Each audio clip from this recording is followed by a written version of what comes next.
Welcome to Democracy Now!, democracynow.org, the War and Peace Report. I'm Amy Goodman. President Biden's visiting Buffalo today as families there mourn the victims of Saturday's massacre, when a white 18-year-old suspect killed 10 people at a supermarket he deliberately targeted in the city's black community. Investigators say the shooter spent months carefully planning his assault and intended to continue his rampage with an attack on a second location. Amidst the mourning, calls for justice are growing. Civil rights lawyer Ben Crump spoke in Buffalo Monday. What happened on Saturday was an act of domestic terrorism. And we have to define it as such. We can't sugarcoat it. We can't try to explain it away, talking about mental illness. No, this was an act of domestic terrorism perpetrated by a young white supremacist. We'll have the latest on the Buffalo massacre after headlines. In California, officials in Orange County say Sunday's mass shooting at a church in Laguna Woods was a politically motivated hate crime targeting the Taiwanese community. It is believed the suspect involved was upset about political tensions between China and Taiwan. Police named the suspect 68-year-old David Cho of Las Vegas, a Chinese immigrant and U.S. citizen. He reportedly placed Molotov cocktails around the church and chained exit doors shut before opening fire on a congregation gathered for a luncheon. Dr. John Chang died in the assault. 4 others were rushed to the hospital with gunshot wounds. On Monday, Orange County officials hailed Dr. Chang as a hero who rushed the gunman, giving others a chance to subdue their attacker. President Joe Biden has approved a Pentagon plan to redeploy up to 500 U.S. troops to Somalia.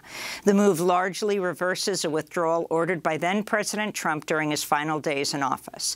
The Pentagon says the troops are needed to train Somalia's army to combat al-Shabaab militants. The Pentagon's announcement came just after Hassan Sheikh Mohammed was sworn in as Somalia's president, a post he previously held from 2012 to 2017. In news from Ukraine, more than 260 Ukrainian troops have been evacuated from the besieged Azovstal steel plant in Mariupol, ending a week-long standoff. About 50 injured Ukrainian fighters were taken to a hospital in the Russian-controlled town of Novostok. The other fighters were taken to another town under Russian control. With the plant evacuated, Russia now controls all of Mariupol, which has been left in ruins after months of fighting. The standoff at the steel plant lasted 4 months. The U.S. Senate has voted to advance a $40 billion military and economic aid package for Ukraine by a vote of 81 to 11. The Senate agreed to limit debate on the bill, setting up its passage, which is expected on Wednesday. The entire Democratic caucus supported the measure. The 11 no votes came from Republicans, including Senator Rand Paul, who temporarily stalled passage of the $40 billion package last week.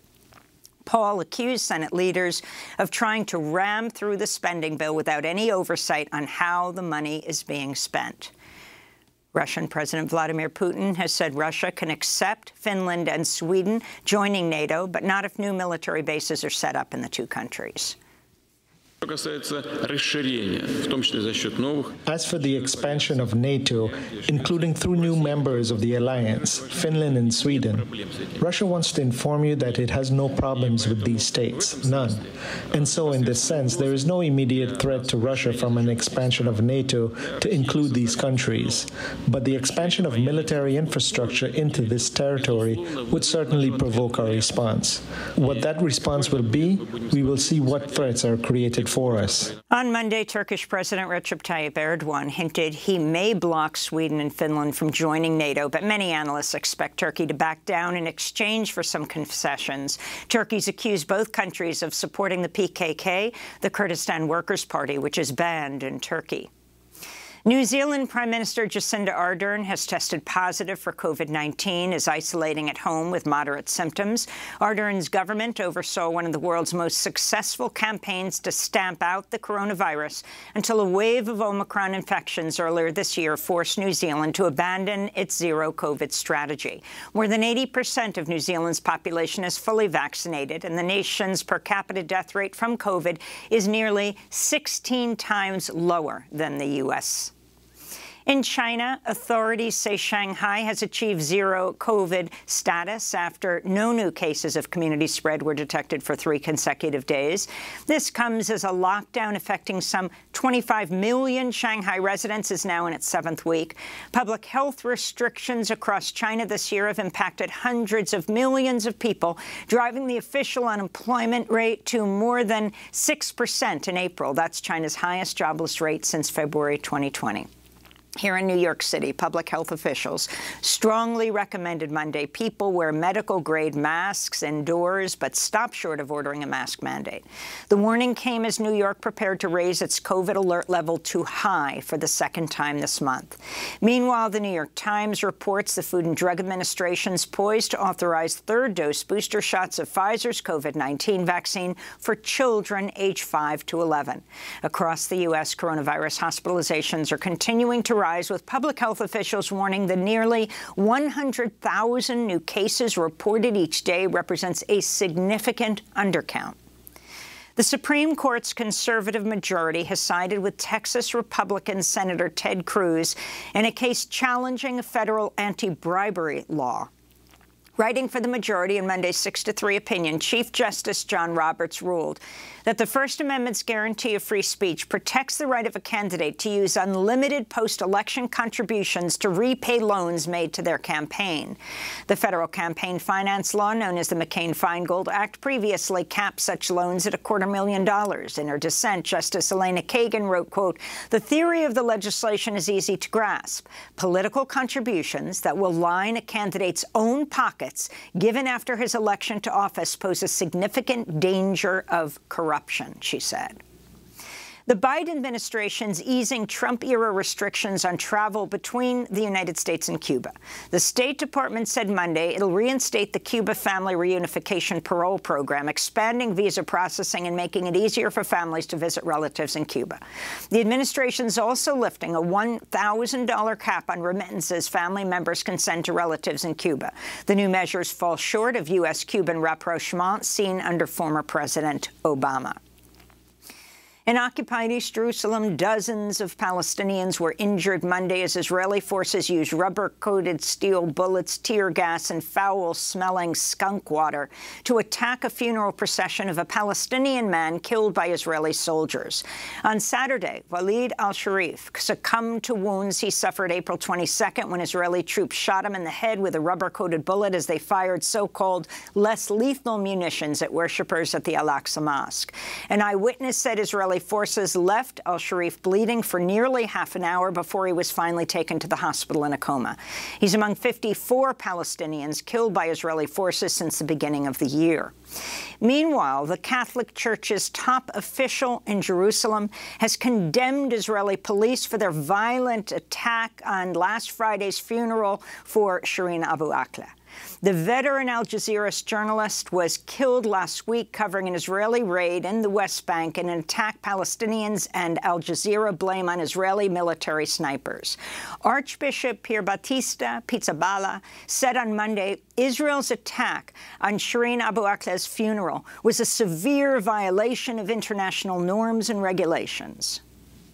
The police stormed into a Christian health institute, disrespecting the church, disrespecting the health institute, disrespecting the memory of the deceased, and forcing the pallbearers almost to drop the coffin. Israelis' police invasion and disproportionate use of force, attacking mourners, striking them with batons, using smoke grenades, shooting rubber bullets, frightening the hospital patients, is a severe violation of international norms and regulations. In Lebanon, Hezbollah and its political allies have lost their majority in parliament after final results from Sunday's election showed no outright winner. The inconclusive outcome leaves Lebanon's parliament split among several camps, even as the nation grapples with soaring inflation, rampant poverty and corruption. It was Lebanon's first election since a devastating economic collapse in 2019 and the massive 2020 explosion at the port of Beirut that killed at least 215 people while destroying entire neighborhoods. Sri Lanka's newly sworn-in prime minister has warned his nation is down to a one-day supply of gasoline as a devastating economic crisis is set to deepen. Ranil Wickremesinghe said Monday Sri Lanka's government will have to print money to pay government wages, even though it'll lead to the devaluation of the currency. He said Sri Lanka will seek to privatize its state-owned airline and called on citizens to accept even deeper austerity measures. The next couple of months will be the most difficult ones of our lives. We must prepare ourselves to make some sacrifices and face the challenges of this period. I have no desire to hide the truth and to lie to the public. Although these facts are unpleasant and terrifying, this is the true situation. In recent weeks, Sri Lanka has been rocked by protests demanding the ouster of the president, Mahinda Rajapaksa, among rolling blackouts, soaring inflation, and shortages for fuel, medicine, and water. Back in the United States, the Biden administration's announced a number of steps to alleviate a critical nationwide shortage of baby formula. The Food and Drug Administration and Abbott Laboratories have reached an agreement to allow Abbott to reopen the nation's largest baby formula plant, which was closed due to concerns over bacterial contamination following the deaths of 2 babies.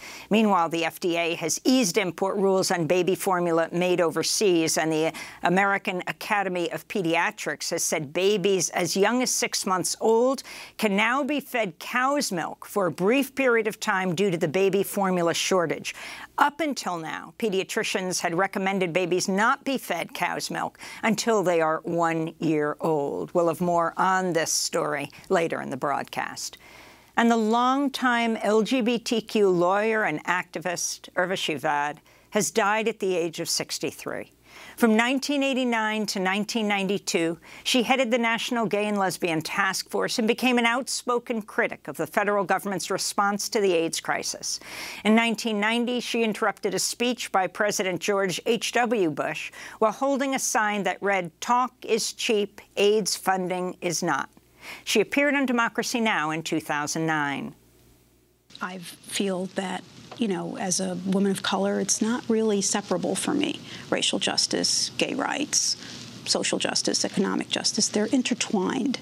And the context that we live in requires, I think, the gay movement to see how intertwined our struggle is with the defeat of right-wing values and right-wing ideology.